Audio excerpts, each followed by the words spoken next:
Hello, isang maulang hapon po sa ating lahat mga kapagsat. Andito pa rin tayo dito sa Baguio at ito nga, medyo halos sunod-sunod na yung pag-ulan niya. Siguro nga na ang higat na papasok na yung pag-ulan sa ating lugar.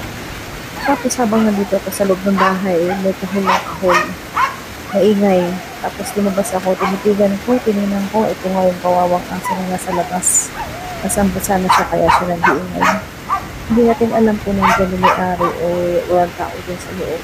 Kasi parang, kasi kanina pa yung nag-iingay. Sana naman ay may ipasok nila at kawawa naman.